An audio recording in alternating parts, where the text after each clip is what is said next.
ನಮಸ್ಕಾರ. ನೀವ್ ನೋಡ್ತಾ ಇದ್ದೀರಾ ಟಿವಿ ವಿಕ್ರಮ. ನಾನು ಜೆಸಿಲ್ ಡಿಸೋಜಾ. ವೀಕ್ಷಕರೇ, ಟ್ರಂಪ್ ಜೀವ ಉಳಿಸ್ಕೊಳ್ಳೋಕೆ ಒಂದು ಕೇಟರಿಂಗ್ ಟ್ರಕ್ ಹತ್ಬೇಕು ಆಯ್ತು ಅಂತ ಹೇಳಿದ್ರೆ ನೀವು ನಂಬ್ತೀರಾ? ಮೋದಿ ಟ್ರಂಪ್ ಮುಂದೆ ಸರೆಂಡರ್ ಆದ್ರು. ಟ್ರಂಪ್ ದ ಗ್ರೇಟ್ ಅಂತ ಬಾಯ್ ಪಟ್ಕೊಳ್ಳುವ ಕಾಂಗ್ರೆಸ್ಗೆ ಅದೇ ಟ್ರಂಪ್ ಜೀವ ಉಳಿಸ್ಕೊಳ್ಳೋಕೆ ಏನೆಲ್ಲ ಸರ್ಕಸ್ ಮಾಡ್ತಾ ಇದ್ದಾರೆ ಅಂತ ಗೊತ್ತಾ? ಹೇಳ್ತೀನಿ ನೋಡಿ. ಇರಾನ್ ಯುದ್ಧ ಶುರುವಾದ ನಂತರದಿಂದ ಅಮೆರಿಕದ ಅಧ್ಯಕ್ಷ ಡೊನಾಲ್ಡ್ ಟ್ರಂಪ್ ಮೇಲೆ ಅಟ್ಯಾಕ್ ಥ್ರೆಟ್ ದಿನದಿಂದ ದಿನಕ್ಕೆ ಹೆಚ್ಚಾಗ್ತಾನೆ ಇದೆ.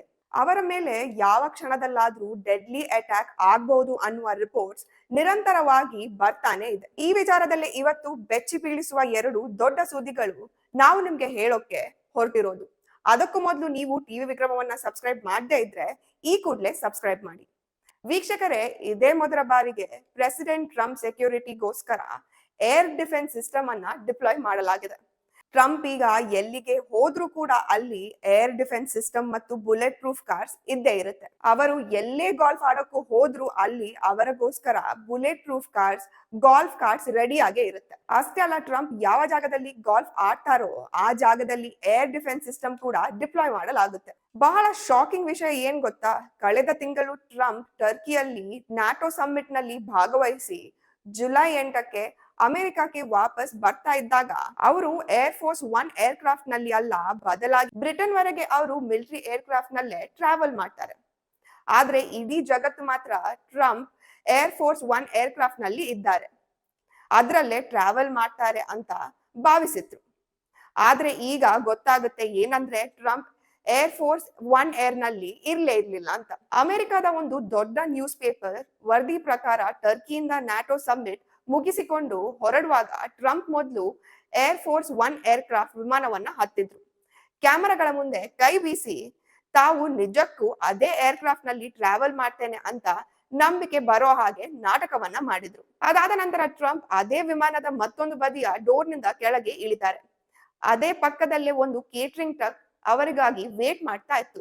ಟ್ರಂಪ್ ಕೂಡ್ಲೆ ಆ ಕೇಟರಿಂಗ್ ಟ್ರಕ್ ನಲ್ಲಿ ಕೂತ್ಕೊಳ್ತಾರೆ. ಆ ಟ್ರಕ್ ಅವರನ್ನ ಅದೇ ಏರ್ಪೋರ್ಟ್ ನಲ್ಲಿ ಮೊದಲೇ ರೆಡಿ ಆಗಿತ್ತು. ಮತ್ತೊಂದು ಮಿಲಿಟರಿ ಏರ್ ಕ್ರಾಫ್ಟ್ ಹತ್ರ ಡ್ರಾಪ್ ಮಾಡುತ್ತೆ. ಬಹಳಷ್ಟು ಮಂದಿಗೆ ನಾನು ಸುಳ್ಳು ಹೇಳ್ತಾ ಇದ್ದೀನಿ, ನಾನು ಸುಮ್ನೆ ಸ್ಟೋರಿ ಕ್ರಿಯೇಟ್ ಮಾಡಿ ಹೇಳ್ತಾ ಇದ್ದೀನಿ ಅಂತ ಅನ್ಸಬಹುದು. ಆದ್ರೆ ಇದು ಆಕ್ಚುಯಲ್ ಆಗಿ ನಡೆದಿರೋದೆ. ನಿಮ್ಗೆ ಒಂದು ವಿಡಿಯೋವನ್ನ ತೋರಿಸ್ತೀನಿ. ಅದರಲ್ಲಿ ಇಡೀ ಪ್ರಾಸೆಸ್ ಹೇಗೆ ನಡೀತು ಅನ್ನೋದು ನಿಮ್ಗೆ ಅರ್ಥ ಆಗುತ್ತೆ.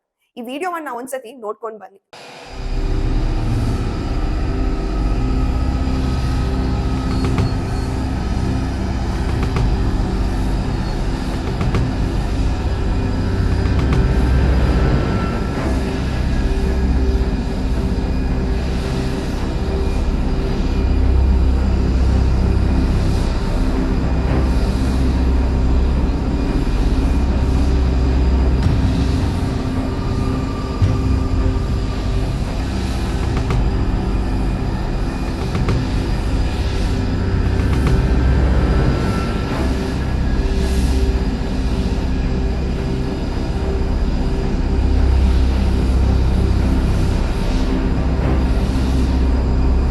ನೋಡಿದ್ರಾ?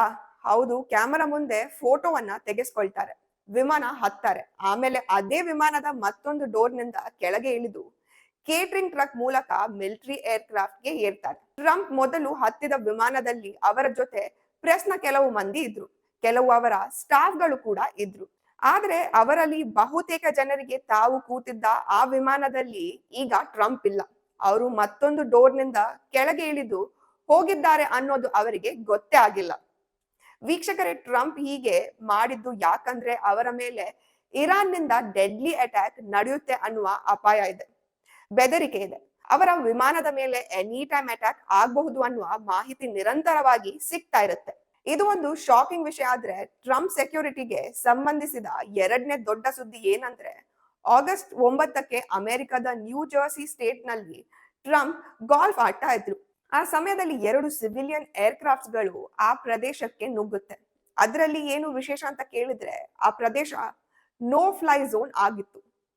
ಅಲ್ಲಿ ಯಾವುದೇ ವಿಮಾನ ಹಾರಾಟ ನಡೆಸೋ ಹಾಗಿಲ್ಲ, ಈ ಪ್ರದೇಶದ ಒಳಗೆ ಪ್ರವೇಶಿಸೋ ಹಾಗಿಲ್ಲ. ಆದ್ರೆ ಆ 2 ವಿಮಾನಗಳು ಅಲ್ಲಿಗೆ ಬಂದ ಕೂಡ್ಲೆ ಅಮೆರಿಕದ ಸೇನೆ ತನ್ನ F-16 ಫೈಟರ್ ಜೆಟ್ ಗಳನ್ನ ಕಳುಹಿಸಿ ಅವರನ್ನ ತಡೆದು ಆ ಪ್ರದೇಶದಿಂದ ಹೊರಗಡೆ ಕಳಿಸಿದ್ರು. ಇದೇ ಕಾರಣಕ್ಕೆ ಈಗ ಟ್ರಂಪ್ ಸೆಕ್ಯೂರಿಟಿಯಲ್ಲಿ ಏರ್ ಡಿಫೆನ್ಸ್ ಸಿಸ್ಟಮ್ ಕೂಡ ನಿಯೋಜನೆ ಮಾಡಲಾಗಿದೆ. ವೀಕ್ಷಕರೇ, ಆಗಸ್ಟ್ 9ಕ್ಕೆ ಟ್ರಂಪ್ ನ್ಯೂ ಜರ್ಸಿಯಲ್ಲಿ ಗಾಲ್ಫ್ ಆಡ್ತಾ ಇದ್ದಾಗ ಅಲ್ಲೇ ಅವೆಂಜರ್ ಏರ್ ಡಿಫೆನ್ಸ್ ಸಿಸ್ಟಮ್ ಅಂದ್ರೆ ವಾಯು ರಕ್ಷಣಾ ವ್ಯವಸ್ಥೆಯನ್ನ ನಿಯೋಜಿಸಲಾಗುತ್ತೆ. ಇದೊಂದು short range air defence system. ಸುಮಾರು 5-6 ಕಿಲೋಮೀಟರ್ ದೂರದವರೆಗೆ ಅಟ್ಯಾಕ್ ಮಾಡಬಹುದು. ಸ್ಟ್ರಿಂಗ್ ಮಿಸೈಲ್ಸ್ ಇದರಲ್ಲಿ ನಿಯೋಜಿಸಲಾಗುತ್ತೆ. ಈ ಮಿಸೈಲ್ಸ್ ಮತ್ತು ಡ್ರೋನ್ಸ್ ಗಳಿಂದ ಯಾವುದೇ ಪ್ರಮುಖ ವ್ಯಕ್ತಿ ಅಥವಾ ಪ್ರಮುಖ ಸ್ಥಳಗಳನ್ನ ಪ್ರೊಟೆಕ್ಟ್ ಮಾಡಬಹುದು. ವೀಕ್ಷಕರೇ, ಮೊದಲೆಲ್ಲ ಅಮೆರಿಕದ ಪ್ರೆಸಿಡೆಂಟ್ ಸೆಕ್ಯೂರಿಟಿ ಅಂದ್ರೆ ಅಲ್ಲಿ ಸೀಕ್ರೆಟ್ ಸರ್ವಿಸ್ ನವರನ್ನ ನಿಯೋಜನೆ ಮಾಡ್ತಾರೆ. ಬುಲೆಟ್ ಪ್ರೂಫ್ ಕಾರ್ ಇರುತ್ತೆ, ಸೆಕ್ಯೂರಿಟಿಯಲ್ಲಿ ಹಲವಾರು ಹಂತಗಳಿರುತ್ತೆ ಅನ್ನೋದು ಗೊತ್ತಿತ್ತು. ಆದ್ರೆ ಈಗ ಅವರ ಇಡೀ ಸೆಕ್ಯೂರಿಟಿ ಸಿಸ್ಟಮ್ ನಲ್ಲಿ ಏರ್ ಡಿಫೆನ್ಸ್ ಸಿಸ್ಟಮ್ ಅನ್ನ ಕೂಡ ಸೇರಿಸಿದ್ದಾರೆ.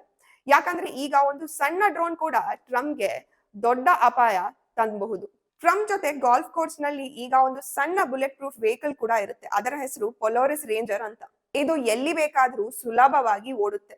ನಿಮ್ಗೆ ಗೊತ್ತಿರಬಹುದು, ಟ್ರಂಪ್ಗೆ ಗಾಲ್ಫ್ ಆಡೋದಂದ್ರೆ ತುಂಬಾ ಇಷ್ಟ.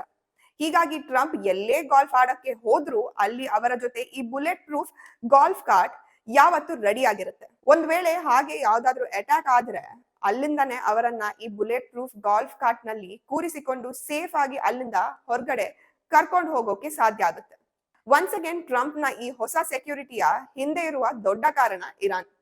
ಅವರ ಮೇಲೆ ಇರಾನ್ ನಿಂದ ಯಾವಾಗ ಬೇಕಾದ್ರೂ ಡೆಡ್ಲಿ ಅಟ್ಯಾಕ್ ನಡೆಸುವ ಸಾಧ್ಯತೆ ಇದೆ. ವೀಕ್ಷಕರೇ, ಇರಾನ್ ನಲ್ಲಿ ಟ್ರಂಪ್ ವಿರುದ್ಧ ನಿರಂತರವಾಗಿ ಪ್ರತಿಭಟನೆಗಳು ನಡೀತಾನೆ ಇದೆ.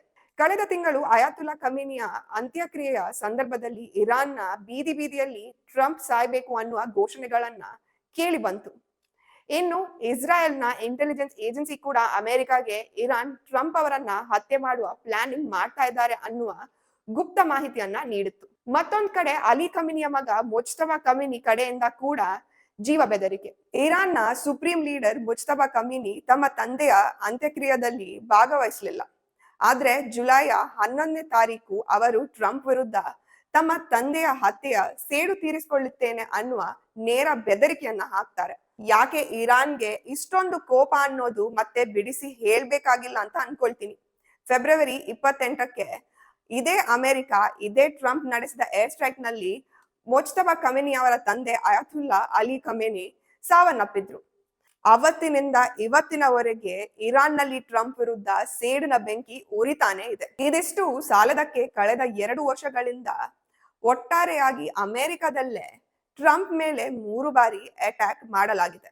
ಅವರ ಜೀವ ತೆಗೆಯುವ ಪ್ರಯತ್ನ ಕೂಡ ನಡೀತಾನೆ ಇವೆ. ಹಾಗಾಗಿ ಈ ಎಲ್ಲವನ್ನ ಗಮನದಲ್ಲಿ ಇಟ್ಕೊಂಡು ಟ್ರಂಪ್ಗೆ ಹೈಯೆಸ್ಟ್ ಲೆವೆಲ್ ಆಫ್ ಸೆಕ್ಯೂರಿಟಿಯನ್ನ ಕೊಡ್ತಾನೆ ಇದ್ದಾರೆ. ವೀಕ್ಷಕರೇ, ಒಟ್ನಲ್ಲಿ ನೋಡಿದ್ರೆ ಟ್ರಂಪ್ ಸೆಕ್ಯೂರಿಟಿ ಈಗ ಕೇವಲ ಬುಲೆಟ್ ಪ್ರೂಫ್ ಕಾರ್ಸ್ ಮತ್ತು ಸೀಕ್ರೆಟ್ ಸರ್ವಿಸ್ಗೆ ಸೀಮಿತವಾಗಿಲ್ಲ. ಕ್ಷಣಕ್ಕೂ ಹೆಜ್ಜೆಯಲ್ಲಿಯೂ ಅಲರ್ಟ್ ಆಗಿರುವ ಪರಿಸ್ಥಿತಿ ಬಂದಿದೆ. ಇರಾನ್ ನಿಂದ ಈಗ ಬರ್ತಾ ಇರುವ ಬೆದರಿಕೆ ಮತ್ತು ಇಂಟೆಲಿಜೆನ್ಸ್ ಮಾಹಿತಿ ಇನ್ನಷ್ಟು ಭಯ ಹುಟ್ಟಿಸ್ತಾ ಇದೆ. ಹಾಗಾದ್ರೆ ಮುಂದಿನ ದಿನಗಳಲ್ಲಿ ಟ್ರಂಪ್ ಸೆಕ್ಯೂರಿಟಿ ಇನ್ನಷ್ಟು ಕಠಿಣವಾಗುತ್ತಾ? ಅಮೆರಿಕದ ಪ್ರೆಸಿಡೆಂಟ್ ಸೆಕ್ಯೂರಿಟಿಯಲ್ಲಿ ಇನ್ನೇನು ಹೊಸ ಚೇಂಜಸ್ ಬರಬಹುದು? ಹಾಗೆ ಇದೆಲ್ಲದರ ಬಗ್ಗೆ ನಿಮ್ಮ ಅಭಿಪ್ರಾಯ ಏನು? ಕಮೆಂಟ್ ಮಾಡಿ ತಿಳಿಸಿ.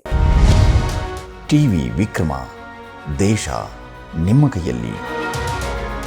ಈ ಕಾರ್ಯಕ್ರಮ ನಿಮಗೆ ಇಷ್ಟ ಆಗಿದ್ದಲ್ಲಿ ಲೈಕ್, ಶೇರ್ ಹಾಗೂ ಕಮೆಂಟ್ ಮಾಡಿ.